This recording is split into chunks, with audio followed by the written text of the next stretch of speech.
Question काय म्हणतो, एका बुलेटला आपण फायर केलं. आपण असे खूपदा क्वेश्चन्स घेतलेत.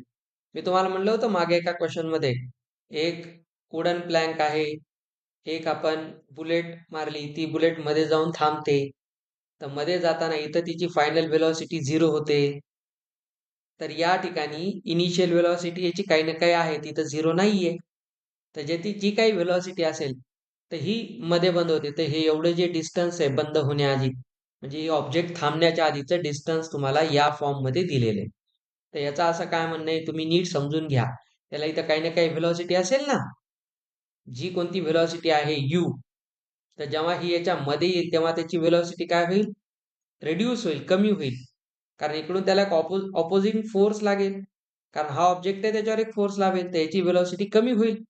आणि यानं तेच सांगितलंय, हा काय करतो, त्याची 1/3 व्हेलॉसिटी लूज करतो. 1/3 लूज करतो म्हणजे त्याच्याकडे राहते 2/3. समजलं?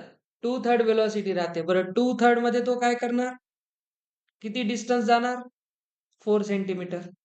आणि मग जेव्हा तो थांबेल, त्याने काही ना काही डिस्टन्स कव्हर केलेला असेल, तर इथे तुम्हाला दोन टाईपचे इक्वेशन्स घेऊन क्वेश्चन सॉल्व्ह करायचा असतो. जसं असं म्हणा, आपण इथे पहिले इक्वेशन लावू, V square minus U square is equal to 2as. असं का सर? फायनल वेलोसिटी ही इनिशियल वेलोसिटीच्या किती आहे, 1/3 लॉस झाला. बघा, लूज किती केली, 1/3, म्हणजे लेफ्ट राहिली किती एनर्जी, 2/3. तर कोणाच्या, इनिशियलच्या. तर ही व्ही ला काय लिहाल तुम्ही, 2u/3 चा स्क्वेअर मायनस यू चा स्क्वेअर. सांगा, ऍक्सिलरेशन पॉझिटिव्ह असेल का निगेटिव्ह, रिटार्ड व्हायले ना. बुलेट थांबते आहे म्हणजे रिटार्डेशन आहे, म्हणून ए ला काय घ्याल, निगेटिव्ह. आणि किती डिस्प्लेस करते, 4 सेंटीमीटर. आता सेंटीमीटरचं मीटर करायचं असते, तर आपण त्याला लिहू शकतो 4, आणि सेंटीमीटर साठी लिहा पॉवर -2 बाय 100 करतो की नाही आपण, ते -2.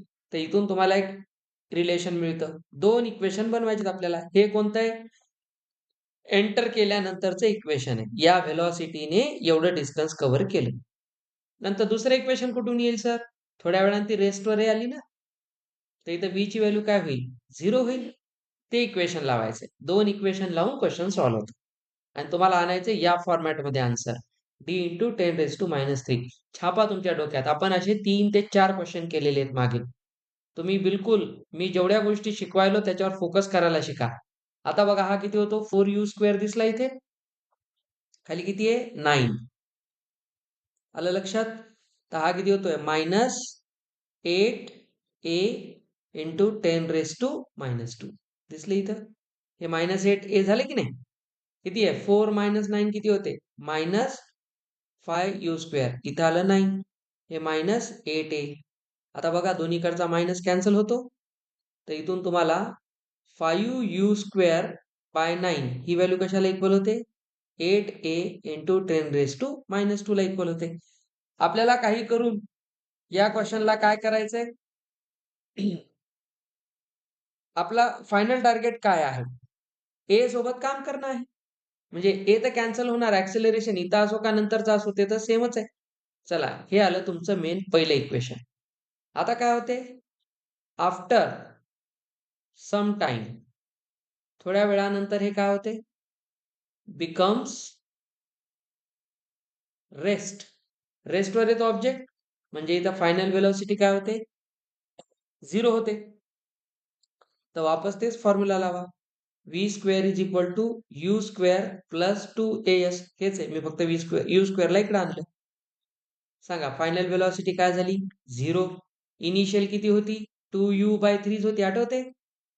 इथे 2 आहे, हा मायनस आहे. सर पण नंतरचं डिस्टन्स, जेव्हा व्हेलॉसिटी 0 झाली तेव्हाचं डिस्टन्स काय माहित आपल्याला, ते x आहे. आता इथे हे लिहू नका, हे कोणतं होतं, सुरुवातीच्या व्हेलॉसिटी मुळेचं डिस्टन्स होतं. पण जेव्हा ऑब्जेक्ट थांबला तेव्हा ते काहीतरी अंतर मध्ये गेलं असेल की नाही, तर ते हे आहे, त्याला x माना. Second answer. तर इथून बघा काय येतं, इथून याला इकडे घेऊन या, हा काय तो, हा जर 0 झाला, हा 4u²/9 इकडे येऊन काय होईल, -4u²/9. इकडे काय येईल, -2ax. दोन्हीकडचा मायनस कॅन्सल. तर पहा, इथून तुम्ही एक काम करू शकता. चला याला असंच ठेवा. किती येईल? 4u² bye 9 is equal to 2ax. याला सेकंड इक्वेशन, हे सेकंड आणि हे फर्स्ट, या दोघांचा रेशो घ्या. आपल्याला काढायचं काय? एक्सच काढायचंय. किती डिस्टन्स कव्हर केलं. तर एक काम करा, इक्वेशन 2 डिवायडेड बाय 1. कोणाला करा, काही अडचण नाही. तर 2 इक्वेशन कोण आहे? 4u² bye 9.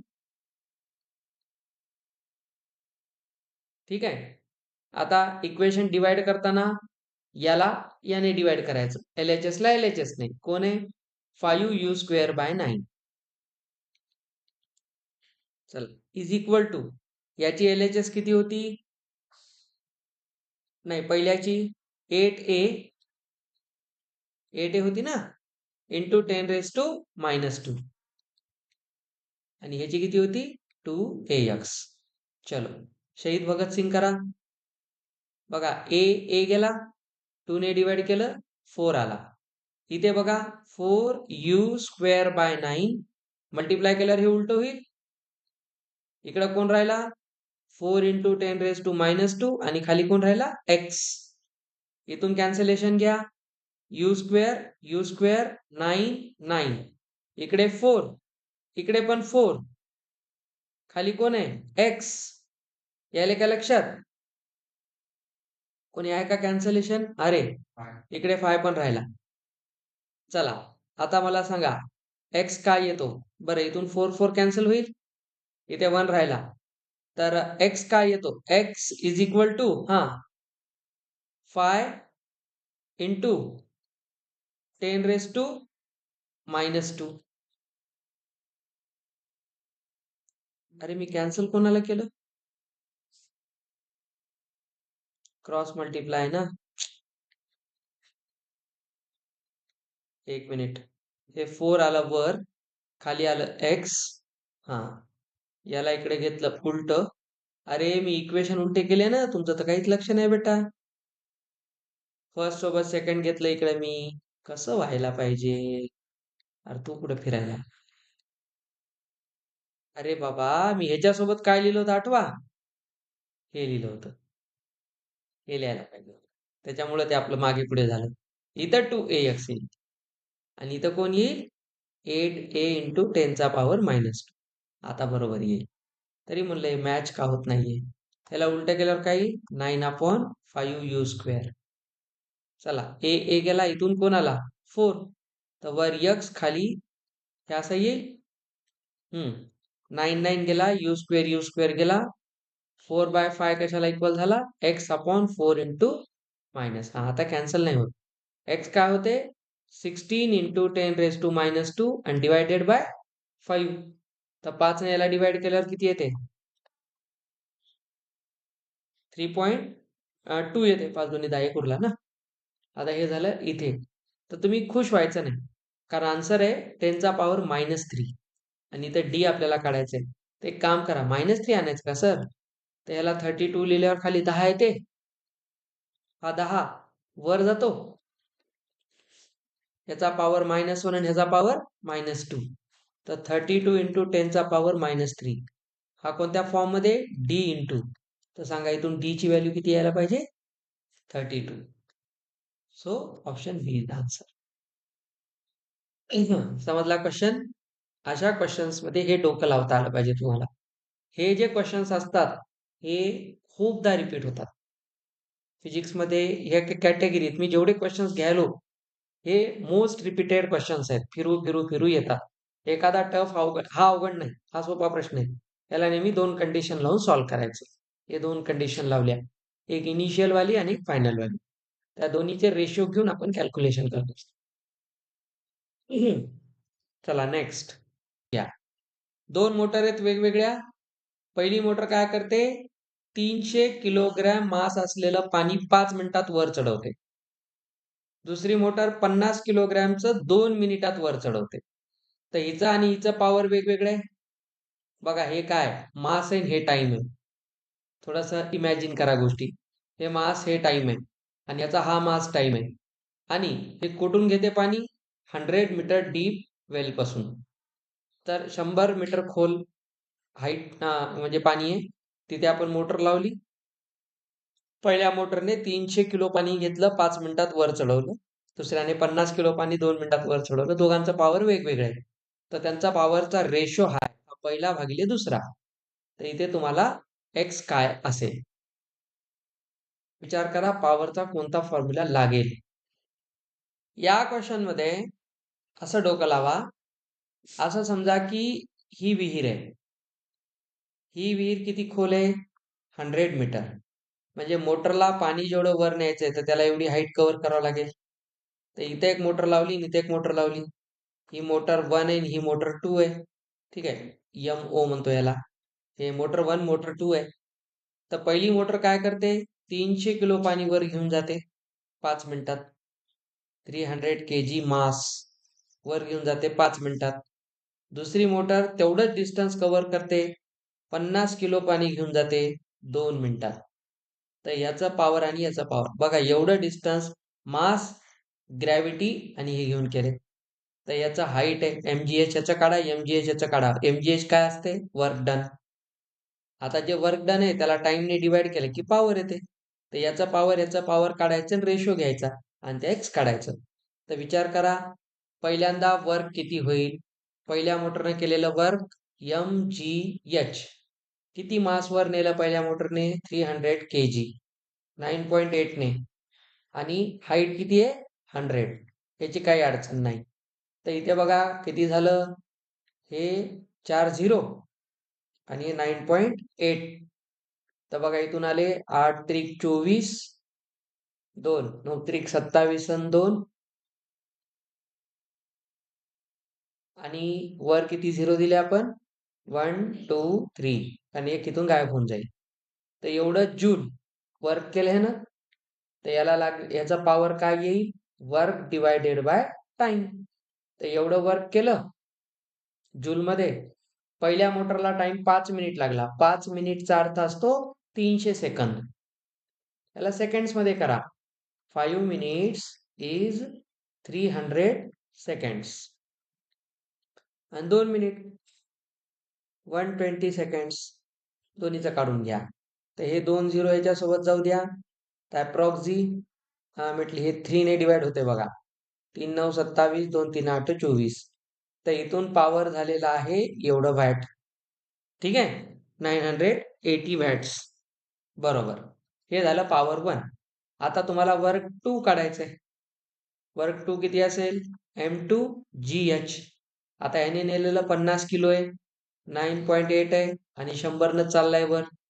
तर आपल्याला इथे पॉवर 2 काढायचा असेल तर MGH घ्या, हे MGH, आणि याला डिवाइड करा 120 ने. कळलं? तर इथून हा याच्यासोबत जाऊ द्या. इथे करा 4 ने डिवाइड. इथे किती झालं? 25. आता इथून आलं 25 5 125 गुणिले 9.8 भागिले 3. तर ही व्हॅल्यू तुमच्या सेकंड पॉवरची आहे. कळलं? तर हे किती होईल साधारणतः? 3 चोक 12, 3 एक 3, 4 5, साधारणतः 6 4.6 अप्रॉक्स. आता तुम्ही ही जर व्हॅल्यू घेतलात तर हा जो प्रोडक्ट आहे हे झालं तुमचा पॉवर. आता हे किती येते साधारणतः? 416. बघा, 416 गुणिले 9 8, बरोबर 407.68. अप्रॉक्सिमेटली 408.33 येते अप्रॉक्सिमेटली. ठीक आहे. आता हे झालं तुमचं पॉवर 2. पॉवर आपण हे काढलं वॅट मध्ये. आता दोन्ही पॉवर आले. आपल्याला काय म्हणतो? दोन पॉवरचा रेशो आहे. तर रेशो किती आहे? 3√x अपॉन किती आहे? √x plus 1. तर पहिला पॉवर भागिले दुसरा पॉवर. हे पहिला आहे आणि हा दुसरा आहे. 408 पॉइंट किती होतं? 33 अप्रॉक्स. आता ही व्हॅल्यू अप्रॉक्स किती येते? वर 98000. हे दोन वाढवा, हे 408 3 3. आता ही व्हॅल्यू तुम्ही अंदाज अंदाज घ्या. बघा, 4 न 9 ला 2चा भाग जातो अंदाजे. तर या पूर्ण नंबरनं पूर्ण नंबरनं याला अंदाजे पहिला कितीचा भाग जाईल 2चा. तर याच्यात किती कटले तुम्ही 408 याची डबल करा 6 6 16 हे 1 हे 8. आता तुमच्याकडे 98,000 होते ह्याच्यातून 81,666 गेले. इथे राहिले 4 3 3 7 मधून एक गेला 6 एवढे राहिले. आता ह्याला याच्याने डायरेक्ट भाग जाईल का नाही. तर याला दिला पॉइंट इथं आलं 0 हे 16 आहे खाली 4 आहे अप्रॉक्सिमेटली 4चा भाग जातो. ठीक आहे एवढंच द्यायचा अंदाज काढायचा. तर अप्रॉक्सिमेटली 4चं डिव्हिजन गेलं तर हे आन्सर मी जे काय काढले ते अप्रॉक्स आहे 2.4. तर ही व्हॅल्यू जी आहे 3√x upon root plus X is 2.4. तर बघा किती येते 3√x is 2.4 into root plus X. ठीक आहे हा रूटच्या बाहेर आहे. बरं झालं सांगितलं. हा रूटच्या बाहेर आहे. ओके. तर 3√x ही व्हॅल्यू कशाला इक्वल होईल 2.4 रूट एक्स प्लस 2.4. याला इकडे आणा 3 मायनस 2.4 रूट एक्स कॉमन घ्या. इकडे कोण राहिला 2.4. आलं लक्षात. आपण हे कॉमन घेतलं ना इकडे आणून तर इथे किती राहिले 0.6 जवळपास झालं.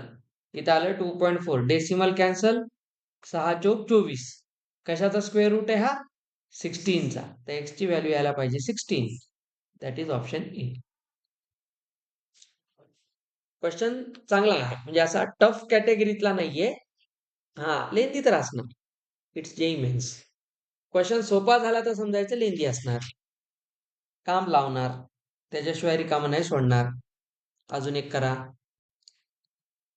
दोन बॉडीज त्यांच्या कायनेटिक एनर्जीचा रेशो 60:9 आहे. सेम लिनियर मोमेंटम आहे. तर रेशो ऑफ मासेस कालचाच formula K is equal to P square by 2m. Question म्हणतो कायनेटिक एनर्जीचा रेशो दिलाय. लिनियर मोमेंटम सेम आहे म्हणजे पी सेम आहे. तर मासेसचा रेशो काढायचा आहे. के ची व्हॅल्यू आपण कालच शिकलो पी स्क्वेअर बाय 2m असते. Correct. C is the right answer. आता तुम्ही चेक करा पी जर कॉन्स्टंट आहे इथंच कळायला की नाही पी सेम आहे म्हणजे काय कॉन्स्टंट आहे. तर काल तुम्हाला सांगितलं आणि 2 पण कॉन्स्टंट आहे तर के काय असेल एम ला इन्व्हर्सली प्रोपोर्शनल. एम ला इन्व्हर्सली प्रोपोर्शनल याचा अर्थ k1 बाय k2 काय होईल m2 बाय m1 होईल. इन्व्हर्सचा अर्थ काय उलट करा. तर k1 k2 चा रेशो किती आहे 16/9. तर m2 m1 चा रेशो असा झाला तर सांगा m1 m2 चा रेशो रेसिप्रोकल होईल की नाही 9:16. चिंदी प्रश्न होता. याच्यात जास्त डोकं लावायचं कामच नाही. ठीक आहे कारण तुम्हाला कॉन्स्टंट काय दिलंय त्याच्याकडे तर बघा. हे तर आलेच पाहिजे. आता असा प्रश्न आला तर आपलं नशीब आहे आणि आपण ते नाही सोडू शकलो म्हणजे खूप मोठं दुर्दैव आहे.